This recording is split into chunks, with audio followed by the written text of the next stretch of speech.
Existe algo mais perigoso do que perder tudo. É continuar vivendo como se estivesse tudo bem, enquanto a presença de Deus já não está mais ali.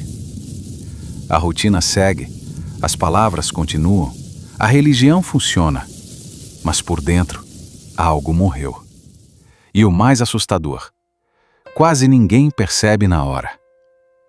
Muitos acreditam que Deus só fala em ambientes organizados, estáveis e espiritualmente certos. Mas essa ideia cai por terra quando se entende como Ele realmente age. Deus fala no exílio. Deus se revela no colapso. Deus se manifesta quando tudo parece fora do lugar. E talvez a maior confusão espiritual de hoje seja esperar Deus agir onde Ele nunca prometeu agir. A jornada que se abre aqui não é confortável. E nunca foi essa a intenção. Ela confronta, expõe e reorganiza. Porque a história revelada através de o profeta Ezequiel não trata apenas de um povo antigo, mas de um padrão que se repete. Como a glória se aproxima, como ela se afasta. E o que precisa acontecer para que ela volte. Se em algum momento você já sentiu que está funcionando, mas não está vivo, se percebe movimento, mas pouca presença, se existe uma inquietação que você não consegue explicar, então permanece. Isso não é apenas conteúdo bíblico, é um chamado à consciência. O cenário da história começa longe do ideal. O povo está no exílio, arrancado da própria terra, vivendo uma mistura de frustração, culpa e silêncio espiritual. É nesse ambiente quebrado que Deus decide falar. Isso já ensina algo forte. Ele não espera o terreno ficar perfeito para se manifestar. Muitas vezes, é justamente quando tudo parece fora do lugar que a voz divina ganha mais clareza e propósito. Nesse contexto, surge o profeta Ezequiel, não como alguém distante da dor do povo, mas como parte dela. Ele também está no cativeiro, também sente o peso da perda, também carrega perguntas sem resposta fácil. Isso mostra um padrão recorrente nas Escrituras. Deus chama pessoas comuns, em momentos difíceis, para missões extraordinárias. Não é fuga da realidade, é mergulho nela com responsabilidade espiritual. O chamado não vem com conforto, vem com consciência. Deus deixa claro que a missão não será fácil, que o povo é resistente e que a rejeição faz parte do pacote. Ainda assim, o chamado permanece. Aqui existe uma aplicação prática poderosa. Antes de buscar sucesso, visibilidade ou aceitação, é preciso entender responsabilidade.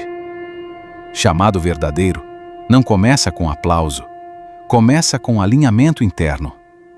E esse alinhamento inicial prepara o terreno para algo ainda mais profundo que vem a seguir. Porque quando Deus chama, Ele não apenas envia, Ele revela quem Ele é no processo. Antes de qualquer instrução prática, Deus decide se revelar. E não é uma revelação simples ou confortável. A visão da glória vem carregada de símbolos, movimento, fogo e majestade. Tudo ali comunica uma verdade central. Deus continua no controle, mesmo quando o povo acha que perdeu tudo. Ele não está limitado ao templo, à cidade ou às estruturas conhecidas. A visão quebra uma mentalidade perigosa, a de que Deus só age em ambientes ideais. As rodas que se movem em todas as direções, cheias de olhos, mostram um Deus atento, ativo e soberano. Não existe exílio capaz de anular sua presença. Para quem lê com atenção, fica claro que o profeta Ezequiel primeiro vê Deus antes de falar em nome dele. Visão sempre vem antes da missão. Na prática, isso ensina algo aplicável à vida real. Antes de tomar decisões importantes, vale investir tempo em leitura que amplia a visão, ou criar o hábito de momentos silenciosos de reflexão, sem pressa e sem distrações. Quando a visão de Deus cresce, os problemas não somem, mas encolhem. E essa mudança de perspectiva prepara o terreno para responsabilidades ainda maiores que estão por vir. Depois da visão, Deus não entrega apenas palavras. Ele entrega experiências. O chamado agora exige que a mensagem seja encarnada no cotidiano. Os atos simbólicos parecem estranhos, até desconfortáveis, mas carregam um princípio forte. Há verdades que não entram apenas pelos ouvidos. Elas precisam ser vistas, sentidas e, às vezes, suportadas no corpo e na rotina. Cada gesto tem um significado claro. Deitar-se por dias, cozinhar pão em condições limitadas, construir uma representação do cerco. Tudo aponta para consequência, limite e responsabilidade. O profeta Ezequiel aprende que fidelidade não é conveniência, é constância. Na prática, isso confronta uma mentalidade moderna que quer resultado sem processo e mensagem sem custo pessoal. Aplicando isso à vida real, fica o alerta. Não adianta defender valores que não aparecem nos hábitos. Se alguém fala de disciplina, mas não organiza a agenda. Se fala de fé, mas não cria tempo de leitura. Se fala de propósito, mas não ajusta prioridades. A mensagem perde força quando não é vivida. Esses atos preparam o terreno para um confronto ainda mais profundo. Porque viver a verdade expõe o que está escondido. E quando o que está oculto vem à tona, não há como fingir que nada está acontecendo. Chega um momento em que Deus não fala mais só do que vai acontecer, mas do porquê tudo chegou àquele ponto. A idolatria não estava apenas nas praças ou nos altares visíveis, mas escondida nos corredores internos, nos hábitos privados e nas decisões silenciosas. O problema nunca foi só o que o povo fazia publicamente, mas o que alimentava longe dos olhos. A revelação é desconfortável porque expõe camadas. Há líderes religiosos envolvidos, há rituais misturados, há justificativas bem construídas. O profeta Ezequiel mostra que o pecado raramente começa escandaloso. Ele começa tolerável. Um pequeno desvio aqui, uma concessão ali, até que aquilo que era exceção vira padrão, e o coração já não percebe mais o peso. Trazendo isso para a vida prática, vale uma pausa honesta. Quais hábitos têm ocupado tempo demais? O que recebe mais atenção do que deveria? Às vezes, o ídolo moderno não é uma imagem, mas uma agenda sem descanso, um consumo sem controle ou uma busca constante por aprovação. E quando tudo isso vem à tona, algo inevitável começa a acontecer. A presença de Deus não divide espaço com aquilo que compete com Ele. E essa tensão prepara o cenário para uma das cenas mais sérias de toda a jornada. Há um momento solene na narrativa em que Deus não discute mais, não alerta mais, não insiste mais. A glória começa a se mover para fora. Não é um gesto impulsivo, é progressivo, quase pedagógico. Como quem diz, se não há arrependimento, eu não forço permanência. A presença divina não é tomada à força, ela é acolhida, ou perde espaço. O mais forte é perceber que a glória não sai de uma vez. Ela se afasta em etapas, dando tempo, oferecendo chances, respeitando processos. O profeta Ezequiel registra isso com precisão, mostrando que Deus sempre avisa antes de agir. O problema é que quando o coração se acostuma com o sagrado, deixa de sentir falta dele. E esse é um dos sinais mais perigosos da vida espiritual. Trazendo isso para o cotidiano, vale uma reflexão prática. Quando a sensibilidade diminui, algo já começou a esfriar. Porque quando a glória se afasta, o vazio não aparece de imediato, mas cobra seu preço depois. E esse afastamento silencioso abre caminho para algo inevitável. Quando a presença sai, o juízo não demora. E é aí que a história entra numa fase ainda mais séria e confrontadora. Depois que a glória se retira, o texto muda de tom. Não porque Deus mudou, mas porque o tempo das advertências se encerrou. O juízo não chega como surpresa. Ele vem como confirmação de tudo que já havia sido dito. Jerusalém cai, o templo é destruído, e aquilo que parecia impensável agora é realidade. O silêncio que sobra é pesado, educativo e inevitável. Aqui existe uma lição madura. Consequências não são castigo impulsivo, são respostas naturais a escolhas repetidas. O profeta Ezequiel não celebra esse momento, nem usa o sofrimento alheio como argumento. Ele apenas registra que Deus é fiel à sua palavra, tanto quando promete restauração, quanto quando alerta sobre ruína. A fidelidade divina inclui coerência. No dia a dia, isso conversa diretamente com áreas práticas da vida. Finanças desorganizadas não quebram de um dia para o outro. Relacionamentos negligenciados não esfriam de repente.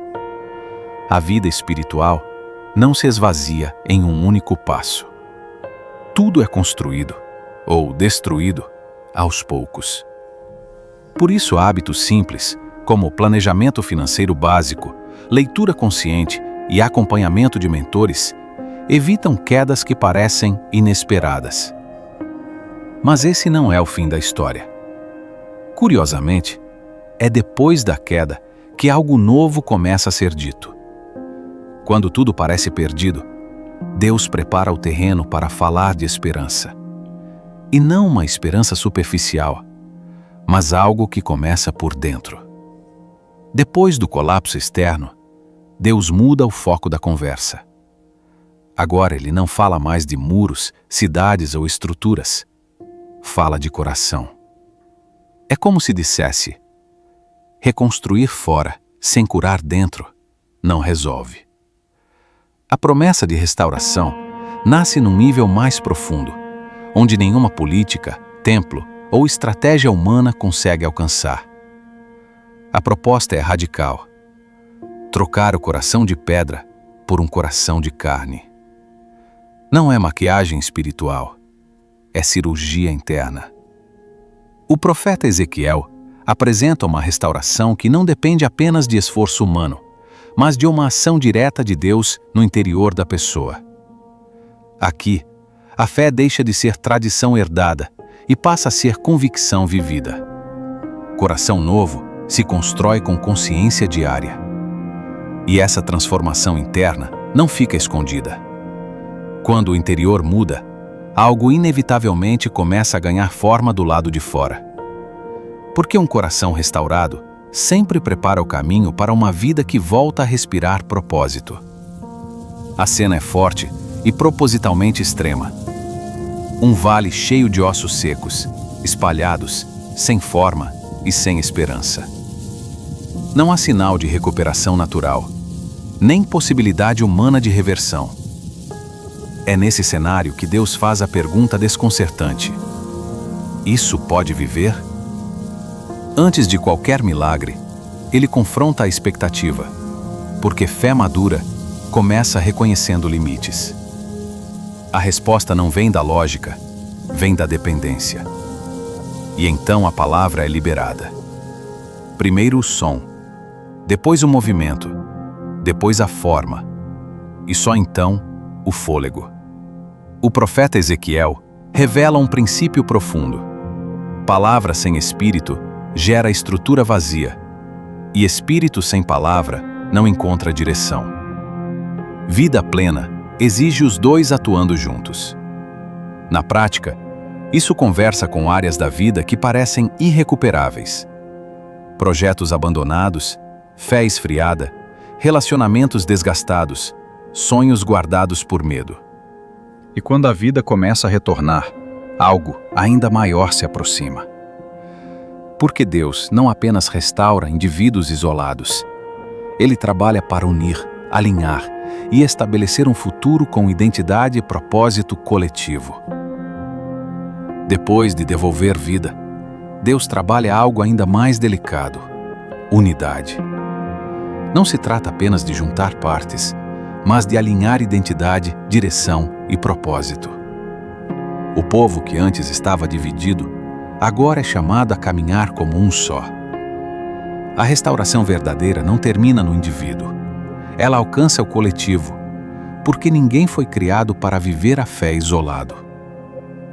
A imagem das duas madeiras que se tornam uma só carrega um peso simbólico enorme. Ela fala de reconciliação, de fim de rivalidades antigas e de cura de histórias fragmentadas.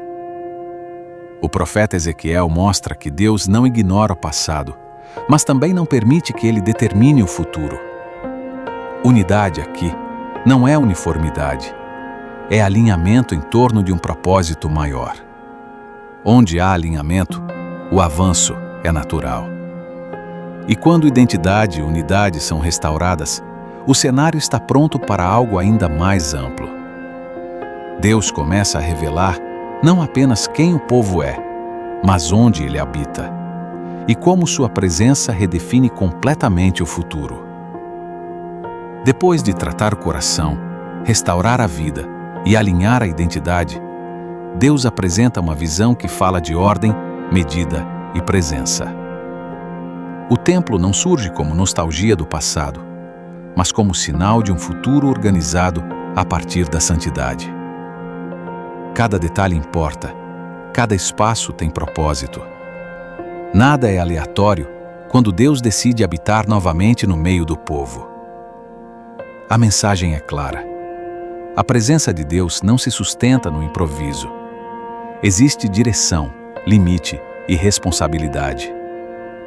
O profeta Ezequiel mostra que intimidade com Deus não elimina a estrutura. Ela a fortalece. A glória retorna, mas agora em um ambiente preparado, consciente do valor da obediência e do alinhamento espiritual. Presença sem preparo se perde. Preparo sustenta a presença. E quando Deus volta a habitar, tudo ganha um novo nome, um novo sentido e uma nova identidade. Não é apenas sobre um lugar físico, mas sobre uma realidade contínua que redefine a forma de viver. A jornada agora está completa e pronta para ser apresentada desde o início com ainda mais impacto. Tudo o que foi construído até aqui não é apenas informação bíblica organizada. É um convite à consciência. A história continua ecoando porque fala de algo que ainda acontece. A presença de Deus se move, o coração responde, e escolhas silenciosas moldam destinos inteiros. Talvez esse seja o momento de pausar e se observar com sinceridade. Onde a fé virou apenas rotina? Em que áreas a vida segue funcionando, mas já não pulsa? Essas perguntas não vêm para gerar peso, mas para abrir espaço. Deus sempre começa de dentro para fora, e transformação real nasce quando alguém decide não ignorar esses sinais. Agora, o próximo passo é simples e prático. Levar isso para a vida real. Ajustar hábitos, rever prioridades, separar tempo, criar constância. Não tudo de uma vez, mas com intenção. Um pequeno alinhamento hoje evita grandes rupturas amanhã. E se esse conteúdo te ajudou a enxergar algo novo, considera caminhar junto. Se inscrever no canal e ativar as notificações é só uma forma de continuar essa jornada de aprendizado, reflexão e crescimento espiritual, sem pressa e sem superficialidade. Ainda há muito a aprofundar, e seguir juntos torna o caminho mais claro.